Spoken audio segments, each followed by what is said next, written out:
तो हेलो दोस्तों, जय हिंद। दोस्तों आज की वीडियो हम जानने वाले हैं एसी करंट था डीसी करंट में अंतर। तो इसका फुल फॉर्म जो है एसी करंट का, जो एसी करंट है इसका फुल फॉर्म है अल्टरनेटिंग करंट। और डीसी करंट, ये जो हमारा डीसी करंट है इसका फुल फॉर्म है डायरेक्ट करंट। तो इसे हिंदी में आप बोल सकते हैं एसी करंट को प्रत्यावर्ती धारा और डीसी करंट को बोल सकते हैं डिस्ट धारा। तो इससे पहले जान लेते हैं इसकी खोजकर्ता कौन है। तो जो आपका एसी करंट है उसका खोज किया था निकोला टेस्ला ने, और डीसी करंट का खोज किया था थॉमस अल्वा एडिसन ने। तो इससे पहले ये जान लेते हैं कि बिजली हमारे लिए कितना महत्वपूर्ण है मानव जीवन में। यदि बिजली न रहे तो आप मान सकते हैं कि मानव जीवन ही रुक जाएगा एक तरीके से। आप अपने घर में इसमें गर्मी का मौसम भी चल रहा है, पंखा कूलर ऐसे सब कुछ चला रहे हैं, फ्रिज चला रहे हैं। अगर आप इमेजिन करिए कि अगर बिजली न रहता तो आप ये सब कैसे कर सकते हैं। ये सब पॉसिबल ही नहीं था बिजली के बिना। एसी करंट क्या होता है और डीसी करंट क्या होता है। ऐसी धारा जिसकी परिमाण और दिशा जो है समय के साथ बदलती रहती है प्रत्यावर्ती धारा कहलाते हैं। ऐसी धारा जिसकी परिमाण और दिशा समय के साथ बदलती रहती है उसे प्रत्यावर्ती धारा कहते हैं। और दूसरा नंबर टॉपिक देख लेते हैं डीसी करंट।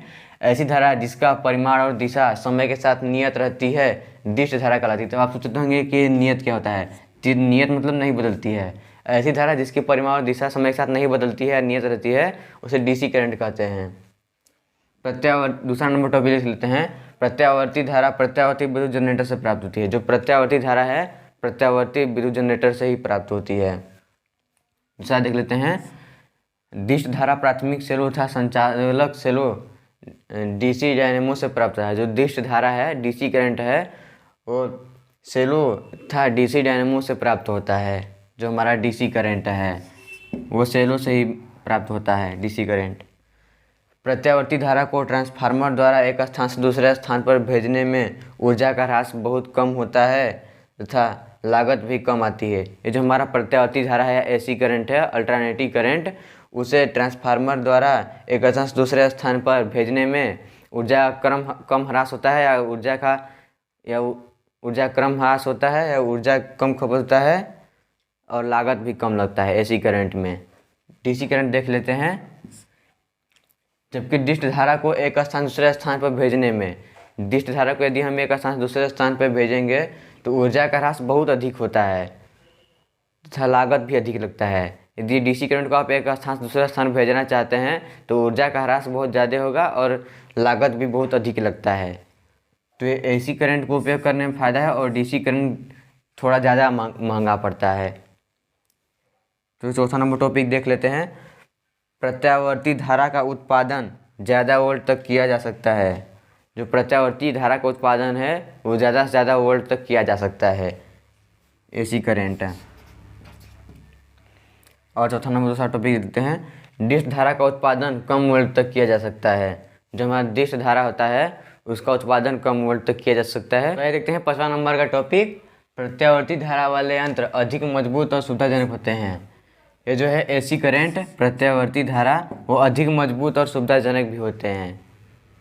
डिष्ट धारा वाले यंत्र तुलना में कम मजबूत और कम सुविधाजनक होते हैं। ये डीसी करंट है हमारा बैटरी, वह कम मजबूत और कम सुविधाजनक भी होते हैं।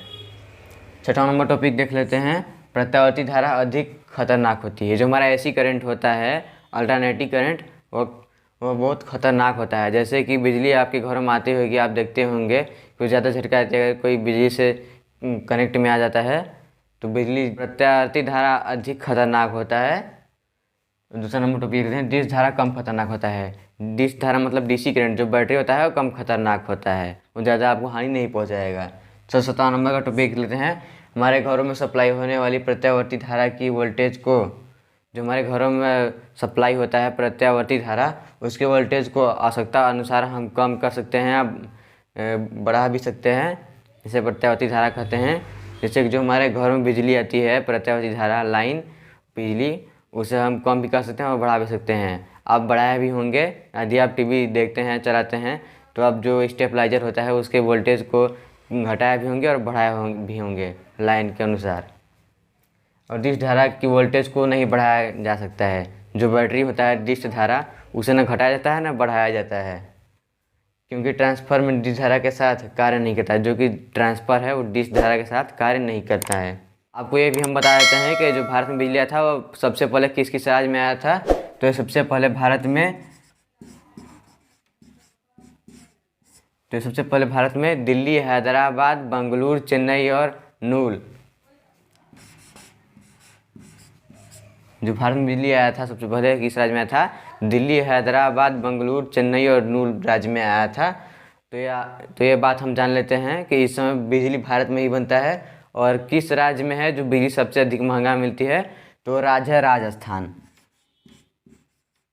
राजस्थान में बिजली अधिक महंगा मिलती है। तो आप सोचते होंगे कि बिजली अभी बाहर से आती है, भारत में ही बनती है। तो हम आपको बता दें कि अब बिजली भारत में ही बनती है। तो सबसे अधिक भारत में बिजली कोयले से ही बनता है। तो हमको बता दें कि जो भारत है वो दुनिया में बिजली तीसरे नंबर पर उत्पादक देश है, जो कि इस समय इसके मामले में जापान और रूस को भी पीछे छोड़ गया है। वीडियो पसंद आया तो वीडियो को लाइक करें और चैनल को सब्सक्राइब करें। दोस्तों मिलते हैं अगली वीडियो में, तब तक के लिए जय हिंद।